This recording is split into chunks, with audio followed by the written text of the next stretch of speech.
All right. Today I want to continue our talk.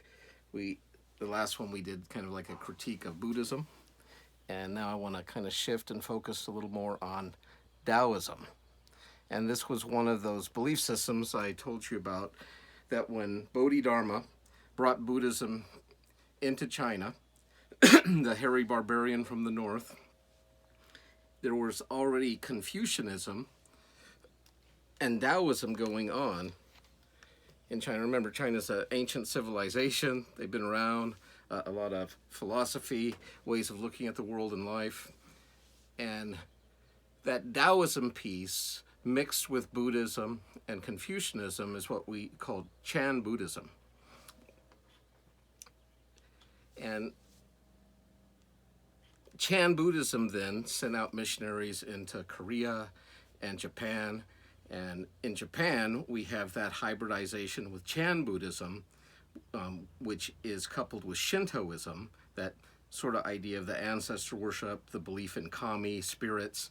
And later, maybe if my friend is able to join us, we'll focus more on Zen Buddhism, and I'll have him take you through some meditations. But until then, I just kind of want to focus on the Tao and Taoism. Remember, the Tao, it can be translated as the way, like the way, right? But just like in Christianity, when we talk about the concept of the Logos, it can be translated as word, as it is in John 1:1, but it means so much more than that. For the ancient Greeks, it meant cosmic consciousness, universal reason, and it's very similar with the Tao. The Tao has those qualities. It can be translated as way, but it's beyond that. This is the end all be all. And in some modern translations of the Bible, they're actually using this term or concept. In the beginning was the Tao, and the Tao was with God, and the Tao was God, and the Tao became flesh and dwelt among us. And so that's really interesting sort of philosophical concept or term, the Logos or the Tao, and how that transcends different cultures, different times and places in the world. So there's two major types of Taoism that you should be familiar with. If you're into those movies like Crouching Tiger, Hidden Dragon, and you have people with magical swords and they're always looking for these elixirs of eternal life and they have all these like magical mystical powers, that's what we would talk about in terms of like religious Taoism. And it is very popular, but it's more like a folk tradition, so there's going to be a lot of superstition, a lot of hybridizations with that animistic worldview where people are looking for charms and amulets and these sorts of things, certain esoteric powers. And then there's a philosophic Taoism, which is more focusing on these deep seated concepts. And I'm going to focus a little more on philosophic Taoism. I, I love those kind of movies. I like the mystical religious aspects of Taoism, but being a philosopher, it's probably easier for me to grasp more onto the conceptual side than the ritual or the religious side of Taoism. So, philosophically speaking, I wish I had a whiteboard for you, but I'll do the best with my hands to illustrate what I'm talking about. Like all pantheistic systems or belief systems, the concept is the truth is the whole. It's one. And there is nothing outside of this truth. This is the totality of reality. But out of the one, out of this complete union of the cosmos, comes the two. And the two, that's where you see that yin yang symbol, right? You've all seen that. The yin symbolizing the female or the darker aspects, and the light or white representing the male aspects. And you have these two. So out of the one comes the two. And this is where we get the world of dualism. This is the space-time world where we have this and that, far and near, black and white, good and evil, male and female, high and low, long and short, all these beautiful and ugly. We have all these different dualisms happening in this world of space-time. But then from the one comes the two, and from the two these opposites come the three. And so now we have this world where with black and white we get gray, with male and female we get children, with water and dry land we get like wetlands or that transition zone. And so we have all these sort of in-betweens that happen from this world of opposites. And from that all things come. And they use the euphemism of the one is the mother of 10,000 things, or everything. But what you have to remember is, even though we talk about all is one, from the one come two, from the two come three, don't have three hands, but from the three comes all things, which puts us right back in the one again. And so even though we can talk about this and that, black and white, good and evil, that's only in this world of appearances. And for the Taoist, and this is where, and if there's any Buddhists watching, I'm not trying to dish on you, but this is where I really like Taoism over Buddhism, is that the Buddhists are just looking for that oneness piece, right?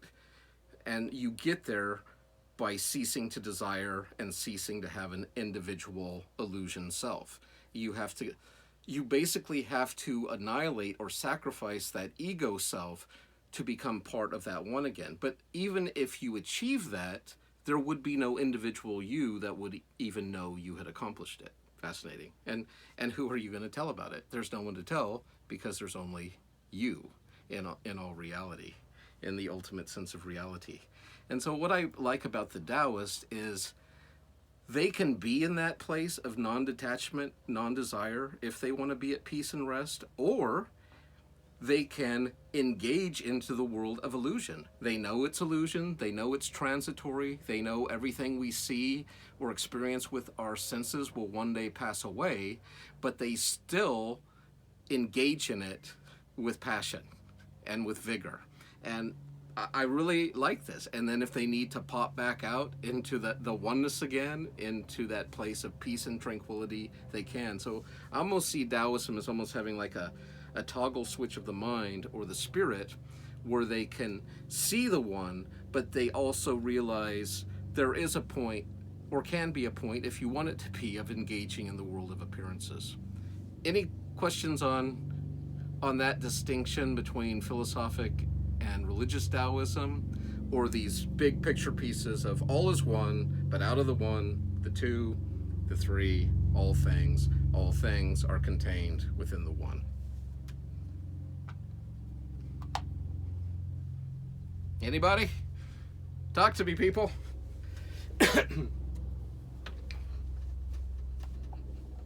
Okay, you don't have to talk to me. What I thought we could do is I'm going to share some of my favorite passages from the Tao, and then we can discuss them.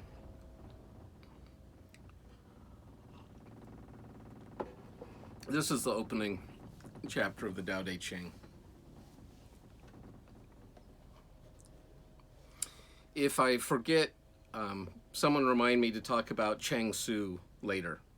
Okay, Chang Tzu was like Paul was to Jesus, Chang Tzu was to Lao Tzu. So he was a later disciple, and he took these more esoteric, hard to understand writings from the Tao Te Ching and put them in more, I would say, common stories for people to understand. And so let me just give you a sampler. This is a famous story from Chang Tzu, Lao Tzu's disciple. He said, "Last night I dreamed I was a butterfly, but today I'm a man. But now I don't know if I'm a man who dreamed I was a butterfly, or a butterfly who's dreaming I am a man." Good stuff from Chang Tzu. Okay, so here's the opening, though. I want to start with Lao Tzu, and we'll go from there.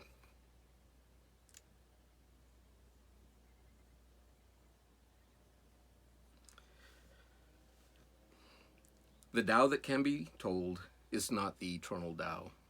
The name that can be named is not the eternal name. The nameless is the beginning of heaven and earth. The named is the mother of 10,000 things. Ever desireless, one can see the mystery. Ever desiring, one can see the manifestations. These two spring from the same source, but differ in name. This appears as darkness. Darkness within darkness, the gate of all mystery. What a great opening passage. And I can't help it simply because I'm coming from more of a Christian tradition, but when I read things like this from the Tao Te Ching, this is reminds me so much of like when Moses asked God what his name was, and God basically responds with, I am. Like, I was, I am, I will be, right? I am this great I am. And with no beginning, no end, always being, always present. But this is like a name beyond names. When we talk about the name of God, right? The proper name of God. When we look even in the Bible or other religious text, often the name of God is more descriptions of his attributes. Like when Hagar fled Abram in the wilderness, and her name for God was, Thou God seest me. Or this idea of El Shaddai, the provider, the sustainer, the one that upholds us and nurtures us. And so we have all these different characteristics of God, but God's proper name or who he is beyond, because those names are in this place of dualism, right? Where you have the creator and the creation. This opening passage is trying to point beyond that into the one where there are no names, there are no distinctions. It simply is the Tao, and everything comes from the Tao. The second chapter. Under heaven, all can see beauty as beauty only because there is ugliness. All can know good as good only because there is evil. Therefore, having and not having arise together. Difficult and easy complement each other. Long and short contrast each other. High and low rest upon each other. Voice and sound harmonize each other. Front and back follow each other. Therefore, the wise go about doing nothing, teaching, no talking. That's that principle of Wu Wei we talked about, and I'll return to that in a minute. Therefore, the wise go about doing nothing, teaching no talking. The 10,000 things rise and fall without cease, creating yet not possessing, working yet not taking credit. Work is done, then forgotten. Therefore, it lasts forever. And so these become,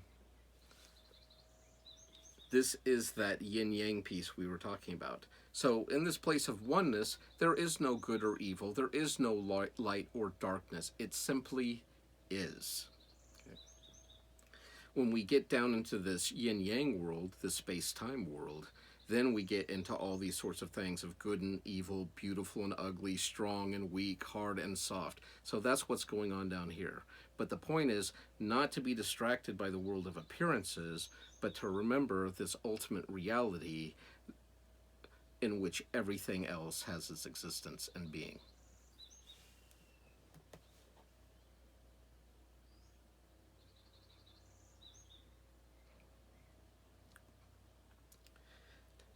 Chapter 3.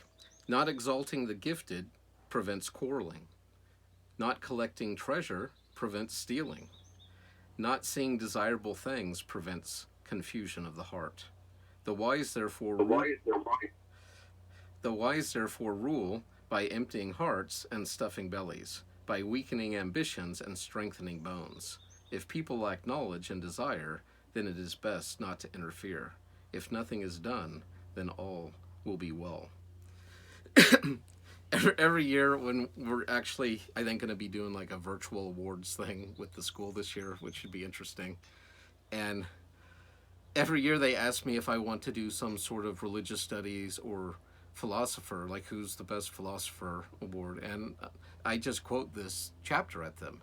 And I would love some feedback about this. I think there's a lot of wisdom in this, and I'm not saying we shouldn't recognize people for accomplishments and hard work and character and effort, but do you see what happens is when we exalt someone and say, hey, this is our best Greek student, right?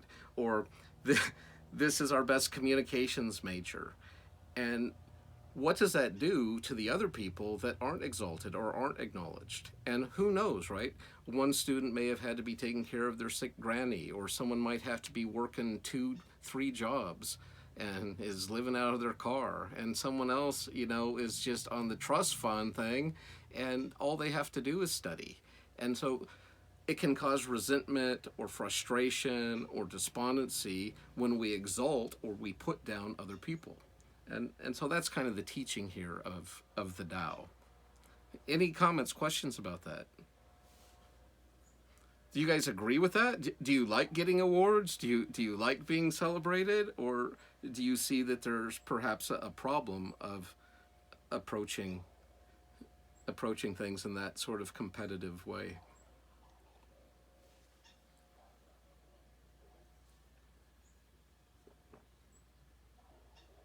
You can use your mics, or you can type in.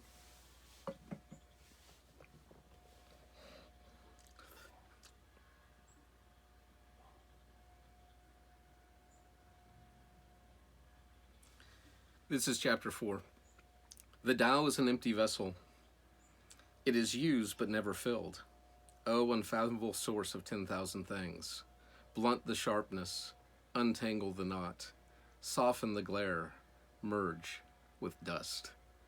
O hidden, deep, but ever present, I do not know from whence it comes. It is the forefather of the ancestors. And I don't know if you're familiar at all with Bruce Lee. He's probably a little bit ahead of your time. But this guy, tiny little guy, Chinese guy, but his whole body, through his self-discipline and control and practice, but it wasn't just the physical workout, it was his mentality.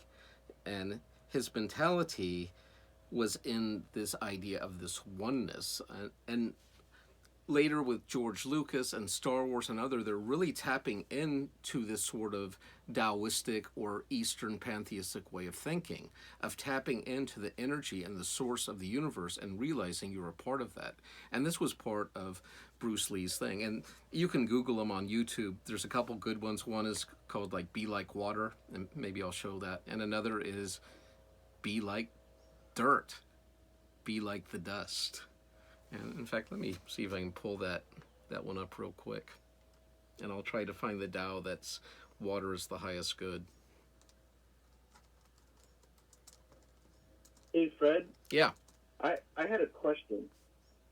How did they practice, how do they practice being consistent with all is one and acknowledging that,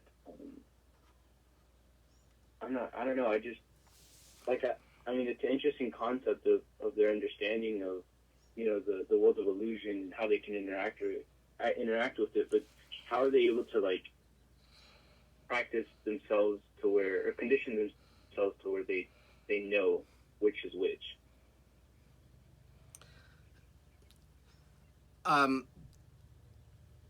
Let me put it in Christian terms for you. I think that might help. It's to me, it's kind of like the same tension that we see in Christianity between the ideas of abiding and striving. And I just put up a video of that for my ethics class if you want to check it out on my channel. But this idea that we're signed, sealed, delivered. There's nothing we can do to be more at peace, to be more in right relationship with God, or to lose our salvation, right? That is the work of God, the work of Christ, and we're there.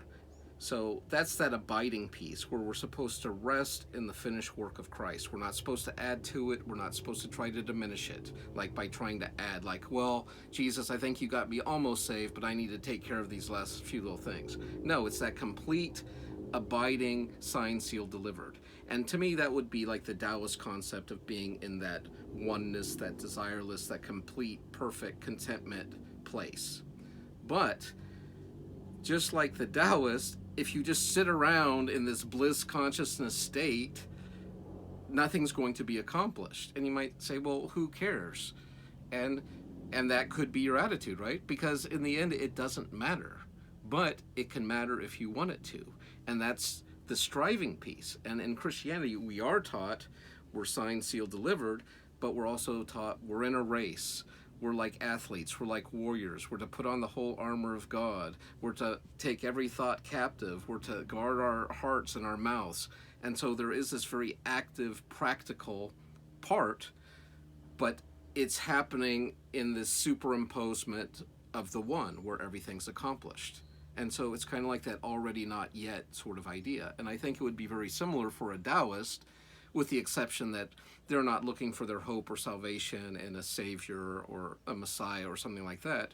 They're simply trying to tap in personally into that oneness. It becomes like a shift of mind or mental awareness. It, like that of a little child again, right? It's we're back to that theme.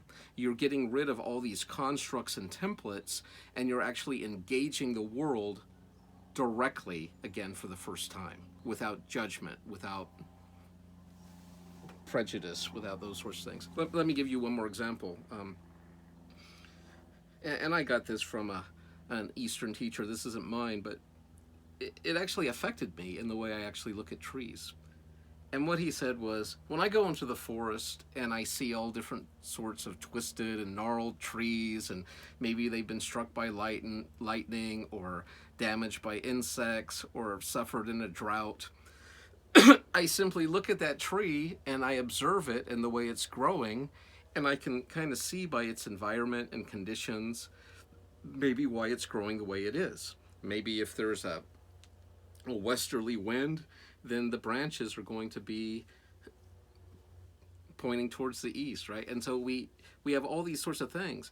But when we see people and they're broken or twisted or gnarly or diseased, we put all sorts of judgments on them, right? Like, why are you that way? Or you're a bad person, or you shouldn't act like that. And what this guru said was, what I've started to do is I start looking at people like I look at trees. Now, I've already been doing that for years, so that was easy.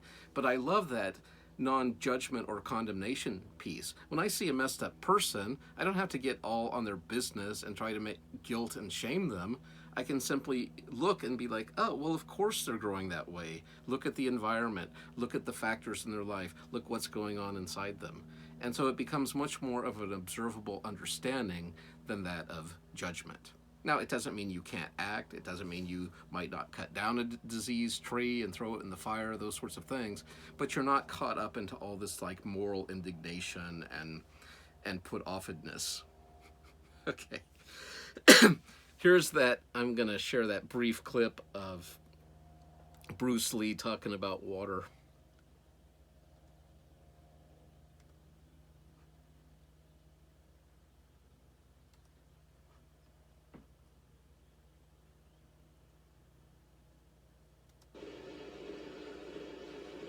I said, empty your mind. Be formless, shapeless, like water. Now you put water into a cup, it becomes the cup. You put water into a bottle, it becomes the bottle. You put it in a teapot, it becomes the teapot. Now water can flow or it can crash. Be water, my friend. Thanks, Bruce.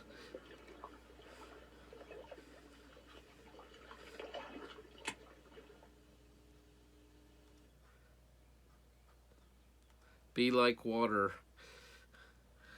And if we go to chapter 8 of the Tao, the highest good is like water. Water gives life to all things and does not strive. It flows in places people reject, and so is like the Tao.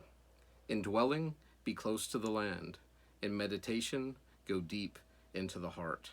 In dealing with others, be gentle and kind. In speech, be true. In ruling, be just. In business, be competent. In action, watch the timing. No fight, no blame. So, be like water. Water does not strive. And you can see this principle applied, these Taoistic teachings and principles, into the martial arts of Asia, where water, in the West, typically when we have a conflict, right, we have this mentality of like, if someone hits you, hit them twice as hard, or fight fire with fire. And so we have this very conflicting sort of thing. But in Taoism, in this principle in chapter 8, and what Bruce Lee was talking about, it's like, no, don't be like stone on stone, be like water. So, like water, when it comes to an obstacle, it goes around, right?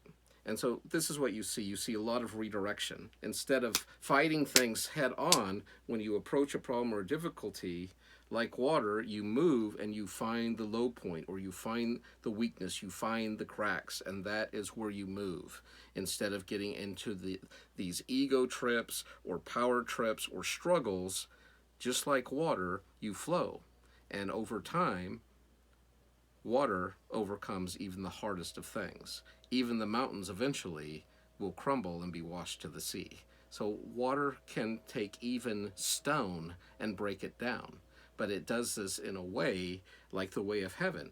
And it enters into those low and neglected places of man on its journey as it goes back to the sea. Any other comments, questions? This is number 9. Better stop short than to fill to the brim. Over-sharpen the blade, and the edge will soon blunt. Amass a store of gold and jade, and no one can protect it. Claim wealth and titles, and disaster will follow. Retire when the work is done. This is the way of heaven.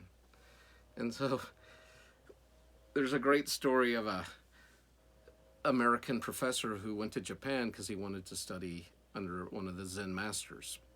And the Zen master was happy to have him. And remember, Zen is highly influenced by this Taoistic way of thinking. And the master asked if he'd like some tea. And the American said, yes, I would.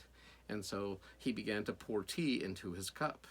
But when it got to the brim, the Zen master kept pouring. And the American, when he saw what was happening, he was like, stop. My cup is full. You can't put anything else in. And the Zen master looked at him and he said, exactly.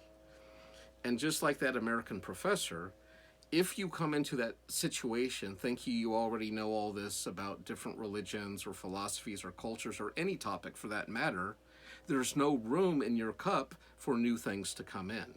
So this idea is we have to have an emptiness or open place inside of us if we want to grow or have new things. But if we take this attitude that we have it all together. And it also kind of points to this idea of the Buddhist middle way, right? Avoiding extremes. If you over sharpen the blade, it's going to break, right? It will be so thin that fine blade you have will break off. But if you don't sharpen it enough, the blade will be too dull to use. So you're trying to find that golden mean, that balance between extremes, excess and deficiency.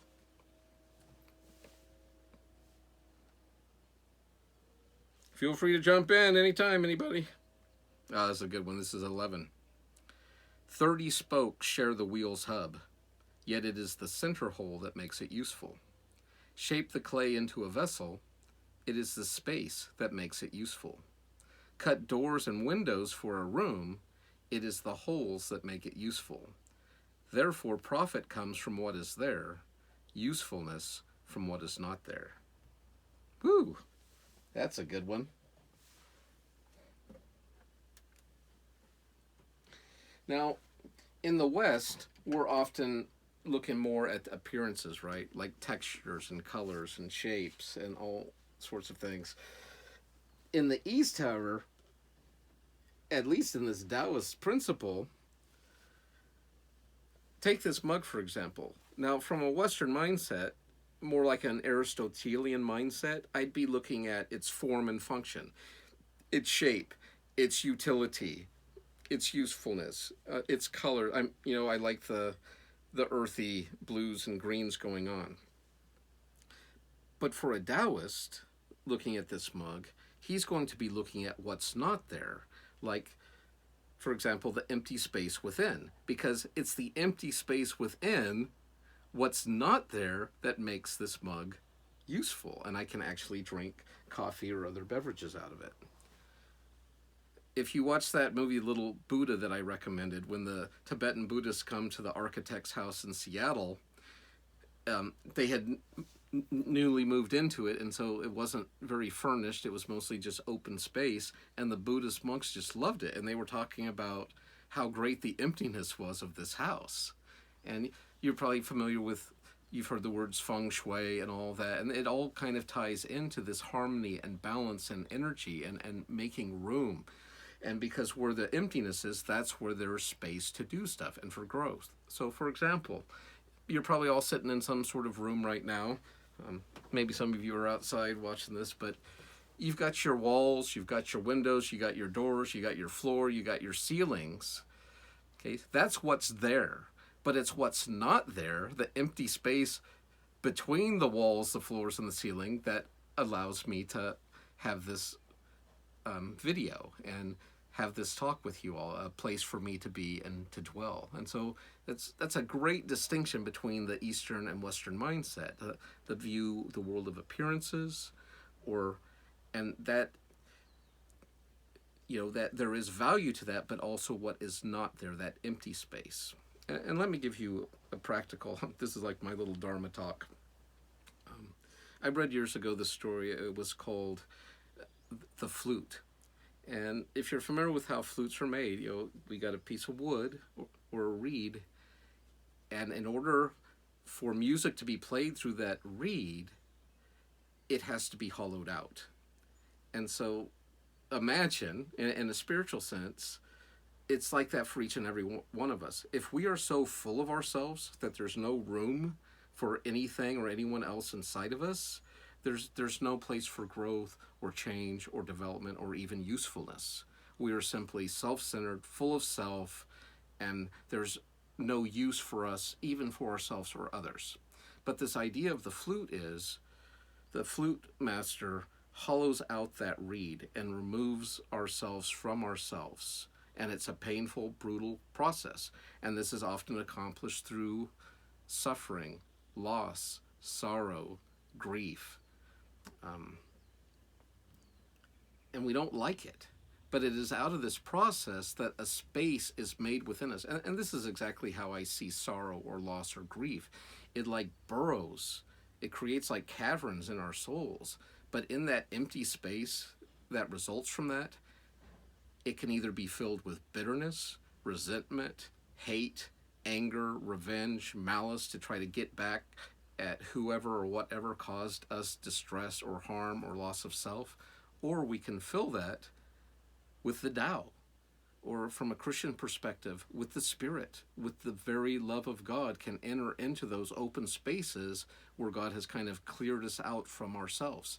And now the universe, or in a Christian term, God himself, can play through our instrument because of the empty space he has created within.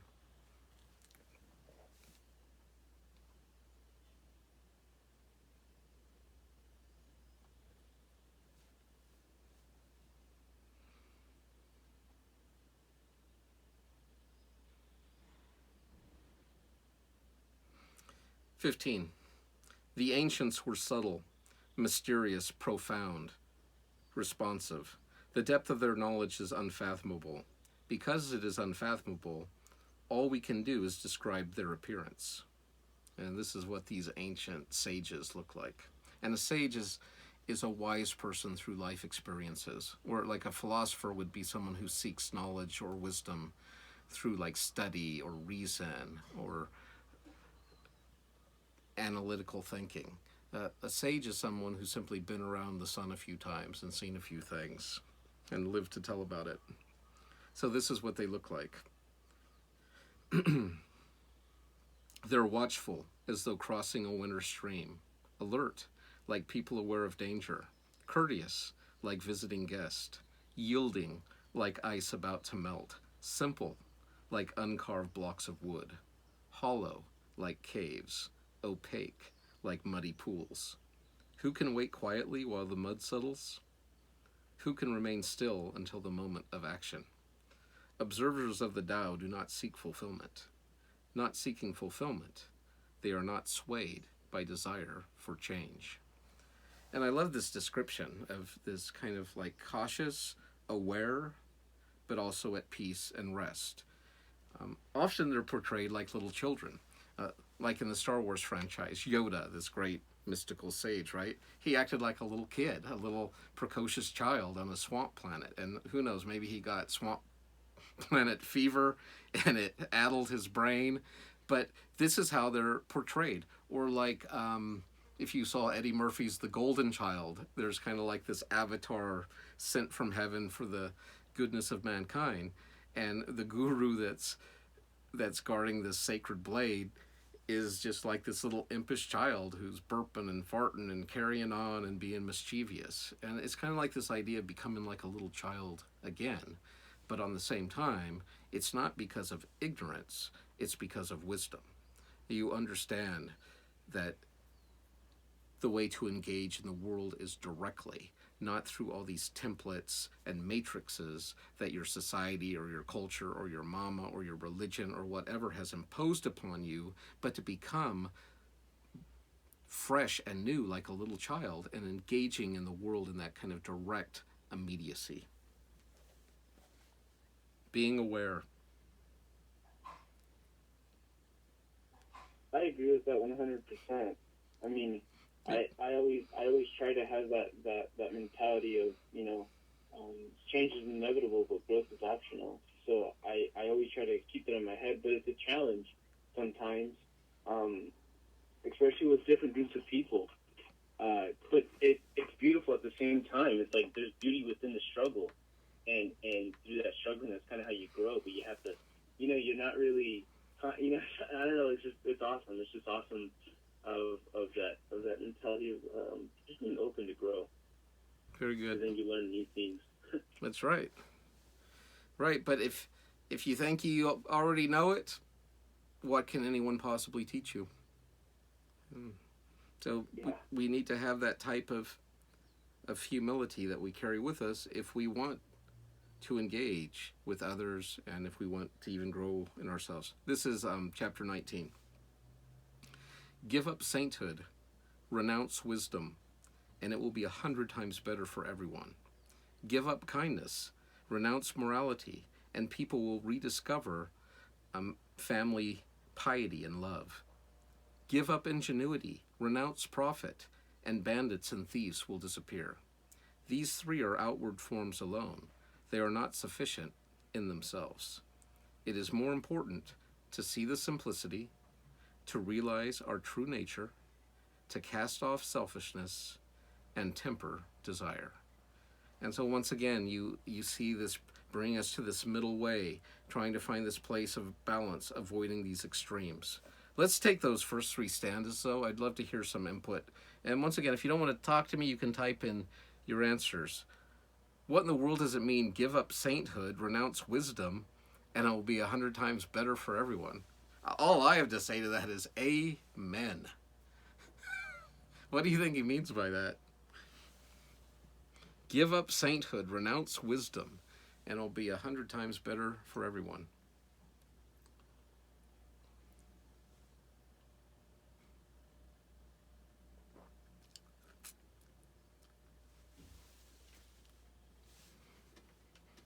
Yeah, I want an answer for this one. I'm going to sit and wait.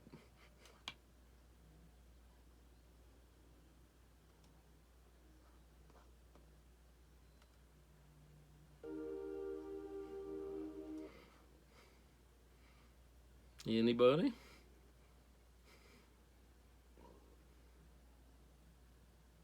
I'll take a whack at it. Yeah.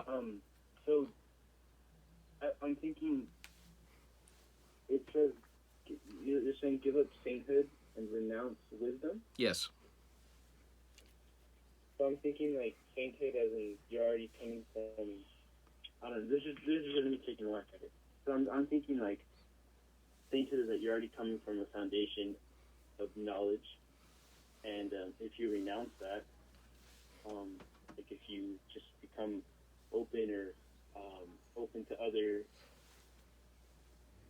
knowledges or accepting new truth or learning new things, is that how you that's how you become wise or experienced? Yeah, I think you're definitely on the right track there, Carlos. It reminds me a lot of the passage in Ecclesiastes that says be not righteous over much, and be not overly wicked, right? So it kind of like, once again, that idea of you can reckon either ditch. You get these type A people that are so retentive, so black and white, so narrow and judgmental that they can't deviate at all, and they'll end up destroying themselves and others because of their lack of flexibility and movement and change. So that's the one ditch, and then the other ditch, of course, is where there's no discipline. There's no quenching of desire. It's just a complete libertine free for all where you're just wallowing in hedonism. And so we want to come forth through either just being objectively wicked or completely missing the mark, or being so retentive that we're wound and strung so tight that we're going to snap or snap those around us. And so once again, it's this injunction trying to bring us to this balanced place. And let's see. And Michael says, for people to stop looking through your own tinted glasses and not be full of your own belief and listen to others. Yeah, very good. I'm sorry, that's Michelle, not Michael. Thank you, Michelle. Give up kindness, renounce morality, and people will discover true piety and love. What? What does that mean? Give up kindness, renounce morality, and people will discover brotherly piety and love. When you said that, Fred, it reminded me of when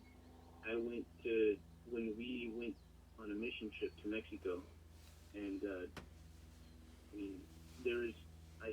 mean, I was able to communicate with these children, but I know that other people that didn't speak Spanish weren't able to. But it was like they just gave up without words, without verbal communication. They were still able to interact. I don't know. It just there was a connection there, and they were able to be there for each other and interact with each other without the verbal. Right. Without the verbal connection. Sure. And I think this passage, though, at least that little bit, give up kindness, renounce morality, I think it's talking more about when we're living by these sets of external codes and rules, right? And we're trying to force ourselves, and I think it's kind of a jab sort of at Confucianism and the way China was, where you had this pecking order. You had your father and mother, and then you had this birth order of the sons and the different children, and each would have a different rank with different privileges, rights, duties, obligations. And I think what Lao Tzu is getting at here is get rid of all that artificial construct. Get rid of these like 10 Commandments or the Confucianist analytics and this external law being put upon you, or this duty you have of being a good son or a good daughter, or being a good person or a good citizen, and simply engage directly with meaning, with conscious awareness, other people. And that's the tie-in point I think you were making there, Carlos, where we can bridge education, ethnicity, even language, if we're willing to engage with people directly. There's a type of communication that can take place beyond words, beyond reason, right? It's like this direct connection. And then the last passage, part of that, give up ingenuity, renounce profit, and bandits and thieves will disappear. And I don't know, it's kind of almost like a tautology in that, well, if you don't have anything of value, you're safe from bandits. Ta-da! Right. For years, I had this old 71 VW bus, and you had to be like an acrobat to get this thing started. You had to have the choke and the clutch, and sometimes I'd have to have someone pushing it. I'd have to park on a hill, and I'd have to pop start it. I couldn't lock the thing. Sometimes when you'd open the sliding door, the whole thing would fall off. I never, ever worried about someone stealing my vehicle. It was like perfectly safe. But I would have other people, they'd have some fancy new car, and even though I lived way out in the boonies, they would constantly, while they were visiting me, be peeking out the window to make sure their car was okay. And I'd just be thinking, wow, see, their mind, their affections, their emotions, their value is all tied into that possession. But because of that, if something happens to that possession, they will suffer hurt and loss. But if your heart isn't in your possession or these things, or if there is no value that other people will want to take or steal, then it's completely safe. Like I said, I never even had to lock the bus.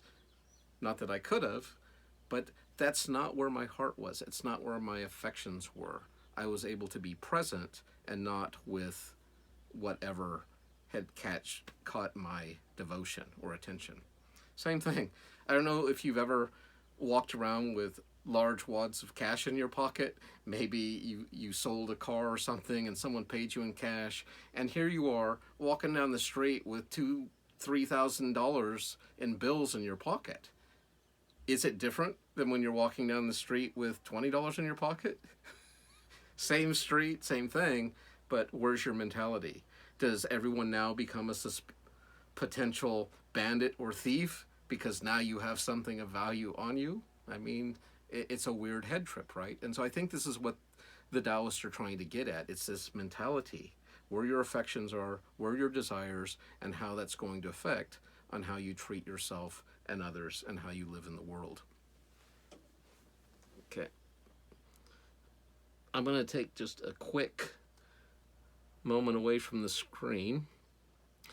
I'm going to share a little video I found, kind of like the artistic piece of Taoism, and I'm going to end talking about that a little bit.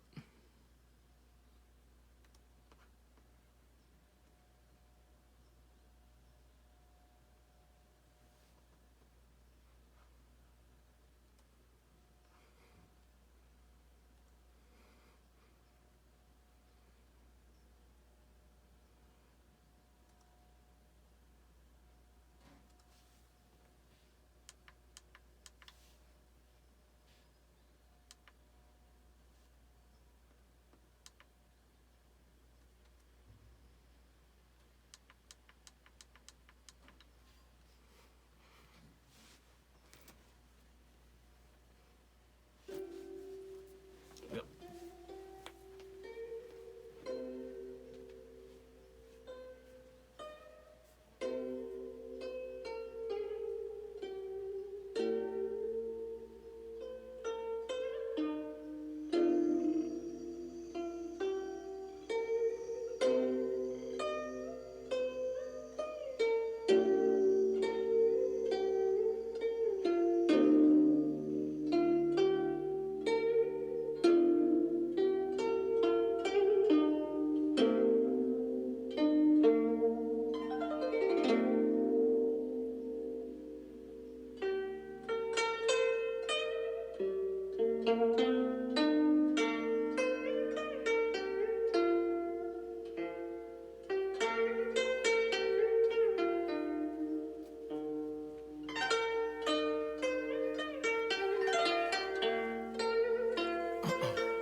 For those of you joining me through the YouTube video, I'll post the link to this later so you can see it underneath my video.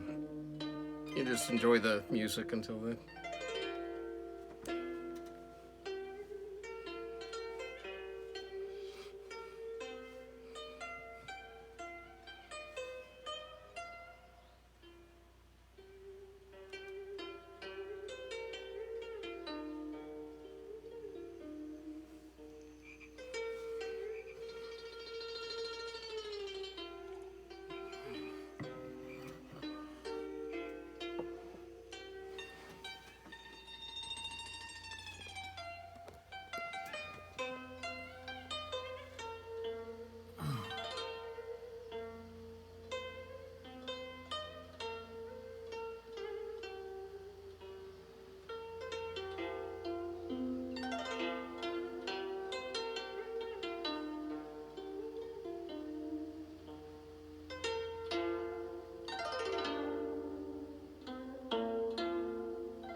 All right, that was called Flower Dream, and I guess I'll put that link up in case anyone wants to see that.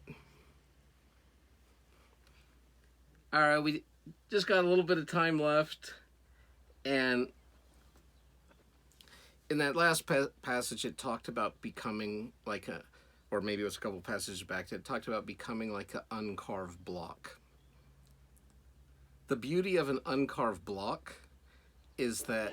Hello everyone, sorry we are late tonight. We have this Oops. projector and usually we don't, so we were kind of messy. I was wondering who just came into the room. Okay, shut off that YouTube. Anyways, this idea of the uncarved block is it means it has absolute potentiality. It can be carved into anything: a spoon, a bowl, a statue, toothpicks. It's in that state where you're open and free to engage in any sort of thing.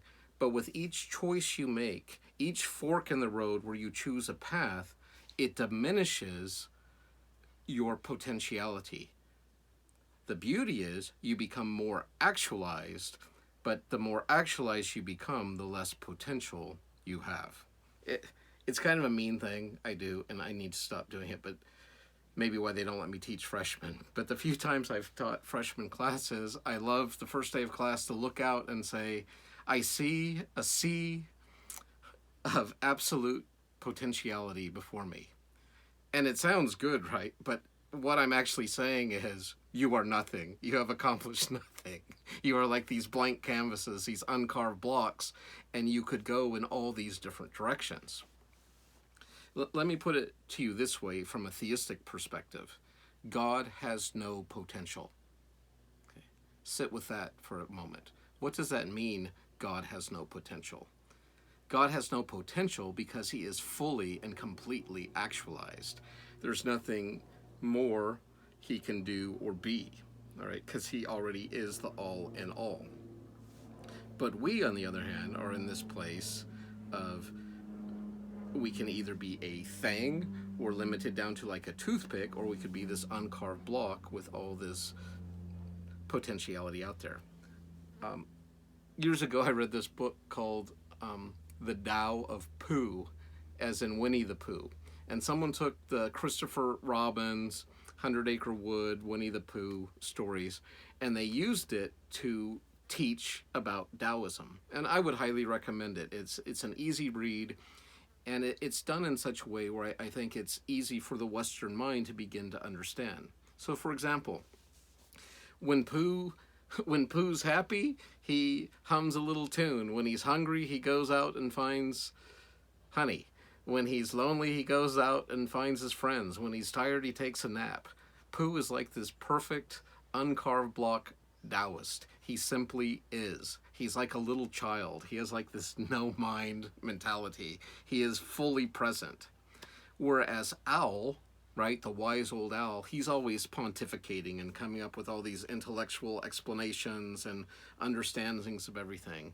And then we have Rabbit, right, who's all controlling and bossy and running around. And then we have Piglet, the little worrier and fretter. And then we have Eeyore, who's always morose and depressed. And then we got Tigger, who's just bouncing out of control. But Pooh just is. Pooh is being in the moment. And I like that example of Pooh. Part of why I showed you that little clip is I wanted you to see some of the beauty of this Taoist effect upon like art, music, painting, sculpture, even something like the tea ceremony in Chinese and Japanese culture. And so the idea, once again, it goes back to the difference. Like, let me take Western art, for example. In Western art, we'll often do like a landscape painting, and we might even put in like some sort of meaning or allegory or metaphor into that painting, like Thomas Cole's works, the journey of of life, or the oxbow, or these sorts of things where, yeah, it just looks like a nice landscape picture, but it's also a commentary on the encroachment of society onto the wilderness and the collective against the individual. So there's all this stuff we can read into paintings from the West in many cases, in many genres. In this Taoist sort of landscape painting, on the other hand,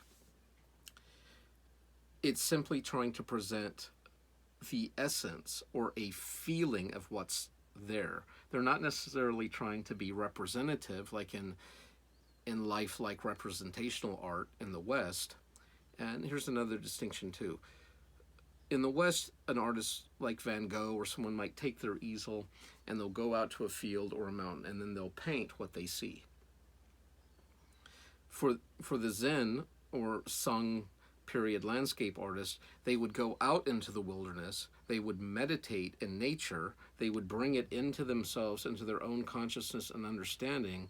Then they would come home to their studio and they would bring out what was inside of them and put it onto canvas. But they wanted to do it as minimally as possible. And if I have time later, I'll try to pull up a couple examples for you and if you could Google them on your own, like Sung landscape pictures. And so they're often done in just black ink on a white scroll, and usually they're depictions of nature. If people are in the images, they're usually quite small to show the perspective and our place. Another thing is even in the viewing of the art. In the West, we put like gold frames around our paintings and we put them up on the wall, and we might have commentary on them and the different meanings and the allegorical interpretation and all of these sorts of things that go with art critique in the West. But in the East, the paintings are kept rolled up in scrolls. So if you want to share the painting with someone, you might invite them over for like an evening and have a dinner. You might sit and meditate on the theme, and then the scroll would be unrolled and the people would view the painting or the ink drawing,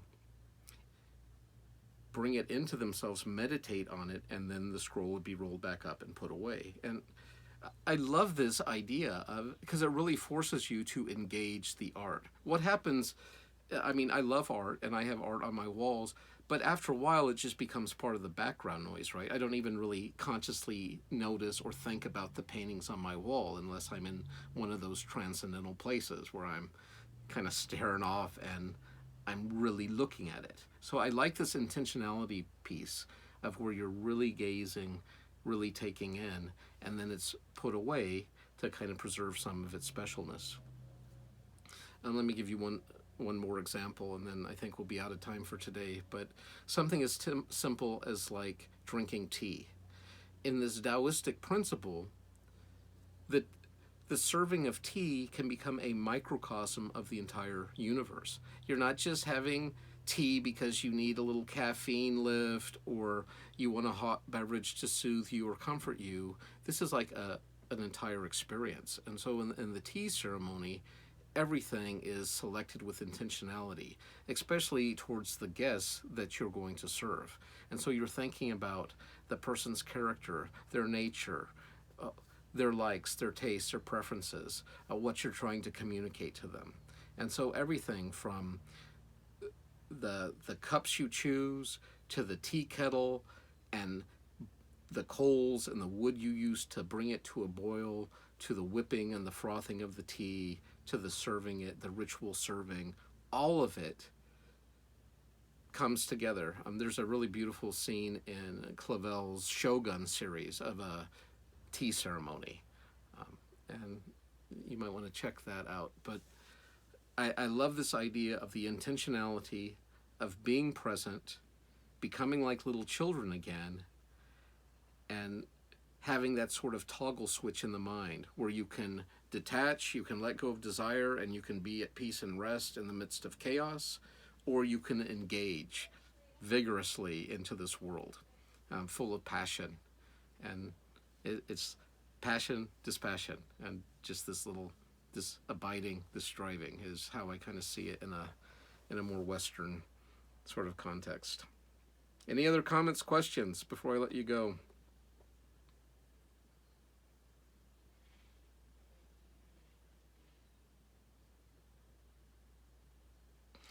let me leave you with this one. And I only got to chapter 22. I think there's 81 chapters in the Tao.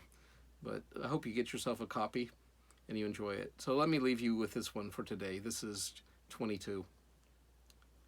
Yield and overcome. Bend and be straight. Empty and be full. Wear out and be new.